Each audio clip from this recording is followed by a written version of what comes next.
Steel Mace Vinyasa 101 is my newest program for really developing a meaningful and consistent home practice.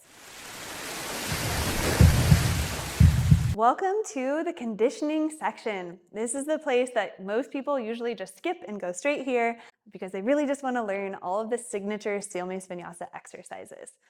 Hopefully you went through all the priming drills and the body weight fundamentals first. You can still go back there after you watch and review this content. But I just want to give a quick little overview of the 6 different buckets, the sport-specific performance aspects that we are training when we add load to asana, and where this really comes from and why it's important to functional movement, longevity, injury prevention, and just moving better, like having heightened coordination, agility, proprioception, the ability to time and see when a ball is coming or when I need to do a jump on a snowboard. All of these little things, these pieces of athleticism in functional movement pertain to this style of training, and here's why. So I basically took my knowledge on yoga after having a 200-hour, a 500-hour yoga teacher training under my belt. I started kind of dabbling in how could I train a transition under load?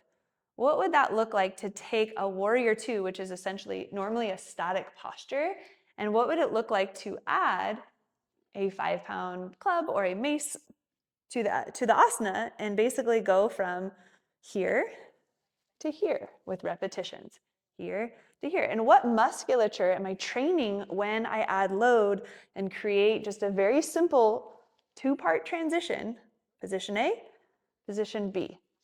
And so I went through and examined all of the most common yoga poses and figured out ways to basically create a little loaded transition, like make it a conditioning exercise. And what I found is it really wakes up the stabilizing muscles that don't often get an opportunity to bear load. So what do I mean by that?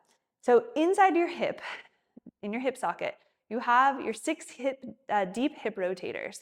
They're underneath your glute med, your glute max, they're underneath the primary movers. And generally when you're doing conventional lifts or even machines or even things like squats or like lunges, you're not often working the 6 deep rotators in the hip girdle. Let me explain. So the thing that makes Steel Mace Vinyasa super original and unique is that it's one of the only modalities that I know of where you're actually adding load to the asana. So let's say I'm going warrior 2 into skandasana with load. Here I'm getting 5 out of the 6 degrees of freedom are being worked. If you're not familiar with the 6 degrees of freedom, those are covered in our teacher training, but we're moving through 5 different planes of motion, essentially. We're getting an adductor stretch. We're lengthening the back of the calves. We're able to actually go deeper down into a squat. We're opening up the hips. And so I kind of figured out by accident that over time, that as you start to train asana with load, you start to increase your functional range of motion, your usable range of motion. Versus if I only trained a static pose and that's all I did, I'm not able to actually access the power in the hips in the same way as if I was to add load. So that's kind of the little bit of the why behind why we train loaded asana. Now, let's keep it simple. I want you just to remember these 6 buckets. You've got closed hip conditioning, which is basically your squats and your lunges, anything where there's no external rotation in the ball and socket joint would be considered a closed hip conditioning drill. Then you have all your open hip conditioning drills. There's a few bonus ones in there too, the lateral lunges.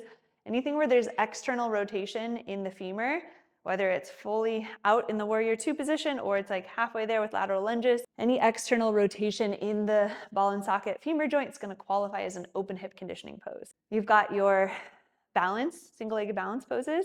So think your standing cat-cow, your warrior 3 RDLs, your 4-corner balance drill is another one that's specifically balanced. So those are the main signature loaded asana conditioning drills. There's many, many more ones that you can do with Mace, but these are kind of like the foundational ones. Okay, I hope that was inspiring. I'm super excited for you to dive into the conditioning material, and I'll see you in the next video.